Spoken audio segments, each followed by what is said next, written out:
And, we have the added complication into the bargain of some injuries. Um, I heard it put, I think it was by Dave Hendrick on a show today, and I just wanted to run this past you. We're all aware of what happened with Mark Way, and we wanted him over the line. But we also have to be aware, when you're making that point, you have to be aware that we were looking to ship Joe Gomez out as well. So let's get let's get that straight in our heads. It looks as though the club were willing to go into the season with 4 first-team centre halves, and with Leone hanging about as, get some experience and do bits. Yeah, and he was such a revelation, the kid, in his debut. It's heartbreaking to hear what's happened to him. I heard someone today suggest that perhaps this might be a year to a year and a half, because you would think young means recover quickly, but it can actually have the opposite effect, that you need to get it right. You got to stabilize all his joints and muscles around and make sure that he's building on a proper platform. That's just heartbreaking for that kid. But it means he is absolutely out of the loop for us for a while. He's not going to be a consideration for the team. So I'm getting back to a simple thing here. Is it feasible to go in when you play 2 centre halves? Is it feasible to go in? And one of them, by the way, is a veteran, Virgil van Dijk. The other is injury prone, Ibu Kanate. Is it feasible going into a season the way we did? And are we really in a situation now where we're counting the weeks until we can do something about this via recruitment? Because that's how it feels to me. It feels like we're not 1 short, but 2.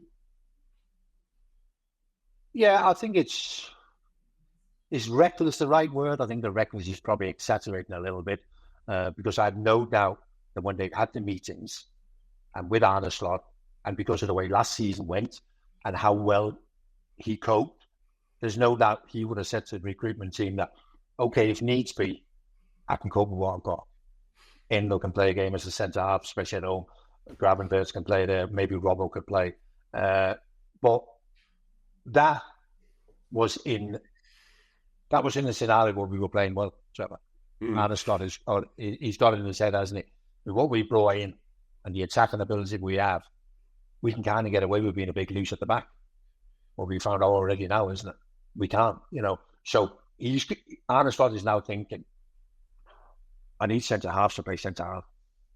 I can't stick Endo in as a centre half because we're not playing well enough. He'll get exposed. We saw when he came on against Bournemouth as a right back, and we're thinking we'll be okay. Bang, exposed, lack of pace, whatever it is. And so when you're playing well, you get away with almost anything, and that's what happened last year. And I think maybe Arne Slot got a bit carried away, but I'm thinking we can cope. No doubt in the Eredivisie you can play people out of position, you get away with it, whatever.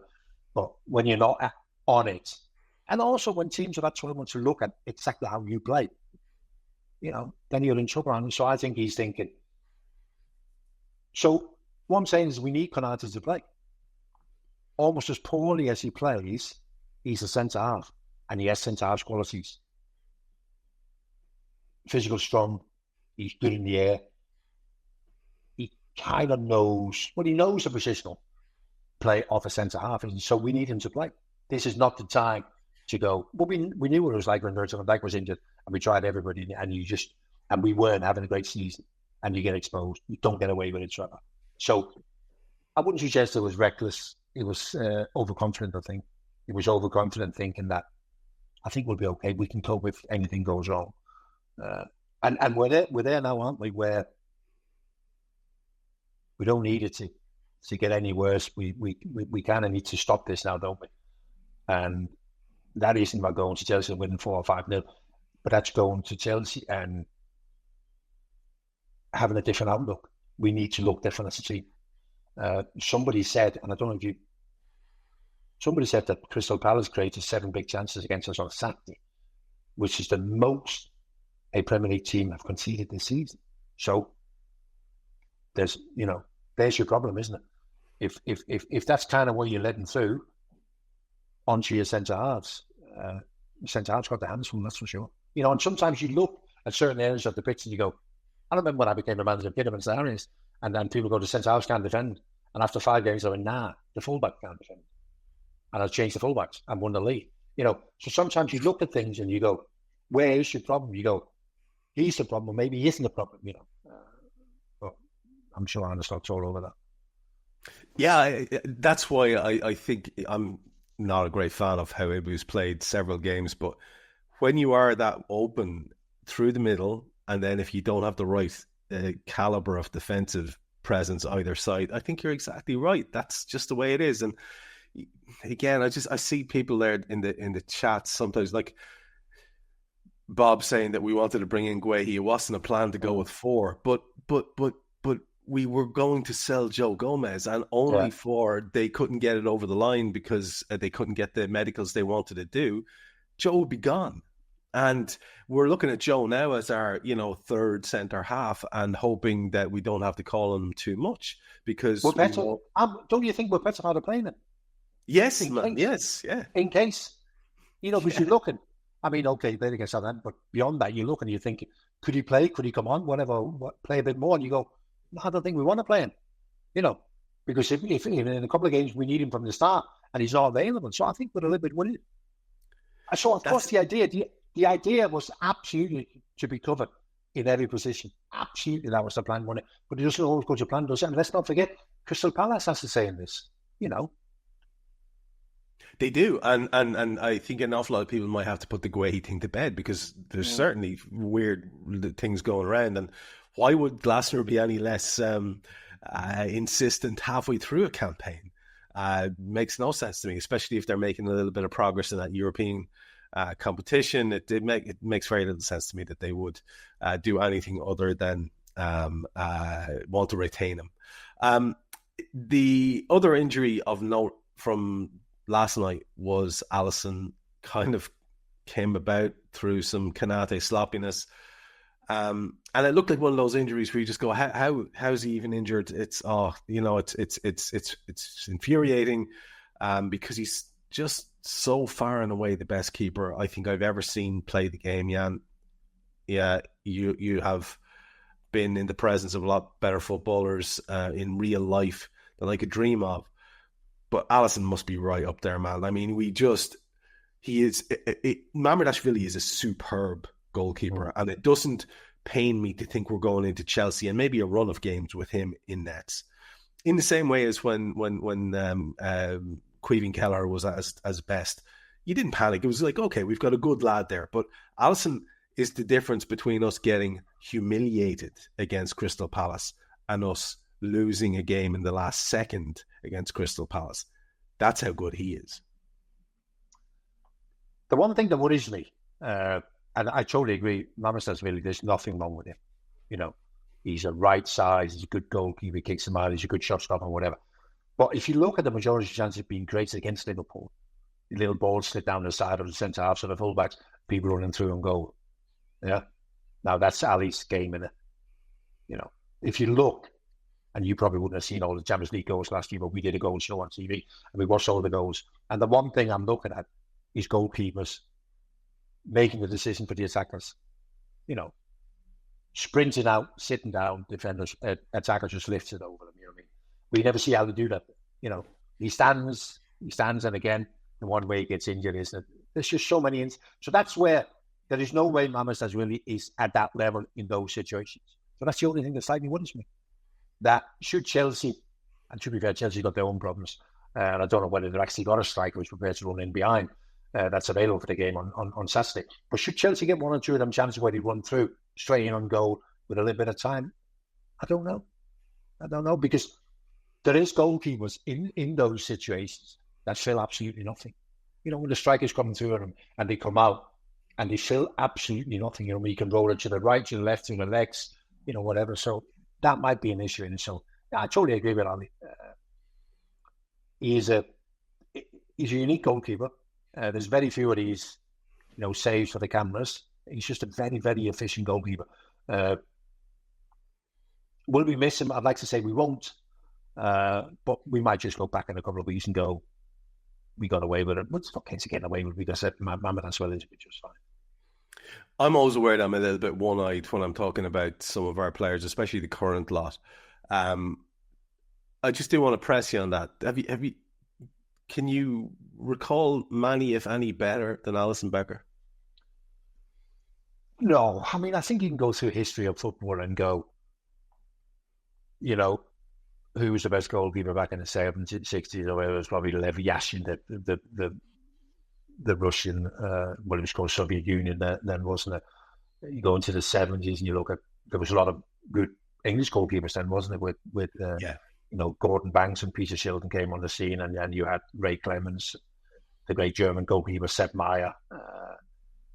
Into the 80s, you had another Russian, didn't you, Vasiliev, or whatever his name was. You had a German, a Belgian.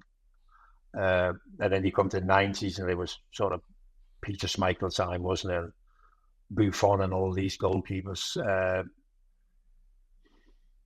Close up, Peter Schmeichel was the best goalkeeper in the world for a period. You know, whether that was 2 years or 5 years or longer, I don't know. But he was a bit more erratic. You know, he wasn't as good. He helped the team through his saves. But I think Alisson also helps the team through more than just his saves. You know, the way that he makes decisions, and he never adds. You know, if we're innocent, he never adds to that by panic, whereas maybe sometimes Peter Schmeichel did. And then, of course, the only one left, and he runs him very close because he had a similar mentality and personality, is the great Neville Southall. You know, Neville was kind of in the same mindset. If you're in trouble in a situation, he would never particularly add to that. You know, he would try and take the heat out of the situation. But Alisson's unique. It's bizarre to think that there's still people who think that there's better goalkeepers in the world than them. Bizarre. I'm glad you gave Southall a shout out, because I remember being envious of very few players from other teams back in the day, 80s particularly. But he was a guy who you just thought, well, there's actually nobody better than him. He's an incredible shot stopper. And, you know, he always looked like he was kind of thrown together out there on the pitch. But wow, just in terms of actual ability, not too many people like him. The comments there threw up something that I wanted to mention to you. I don't know who it was, so forgive me. It's long since scrolled past. But it was on the topic of whether or not we'd get Guehi in January, and how it won't be an issue what Glasner wants, because Glasner will already be at Manchester United, said the wag in the comments. And I've heard that said from a few different people. I was wondering, as you've got your kind of ear to the ground there was talk about Gareth Southgate. I don't know if that's just like sort of mischievous stuff that's coming out there. But have you heard any potential links there? How hot do you think the seed is for Amorim at the moment there? I think at best it's lukewarm. I'm amazed. So I was at Brentford on Saturday, and I was on the gantry, and within 2 minutes of the game finishing, the other people on the gantry, ex-players working, they almost came running over. And they've gone, that's it, innit? He's gone, hasn't he? And you go, well, yeah, I mean, he just gets worse and worse from game to game. And then since then, you hear that they're desperate to give him a full season. They're desperate to give him a full season with the players available that he's bought. I mean, he's only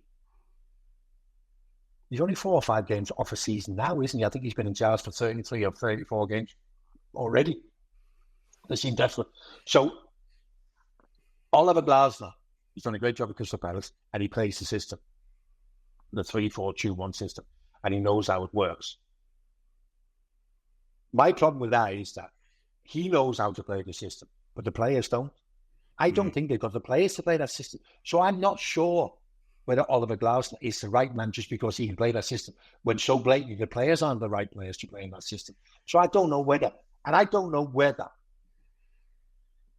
they would have the kahunas, whether they think, because they're Manchester United and it is an Instagram football club, isn't it? Are we going to go for the safe, this guy knows, or are we going to be kidding and go, Xavi, the Barcelona midfield player who's the coach of Barcelona not so long ago, he's available. Could it be tempted?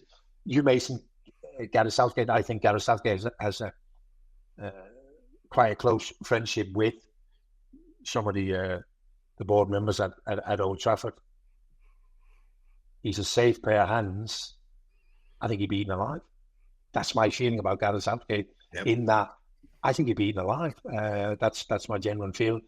Iraola at Bournemouth.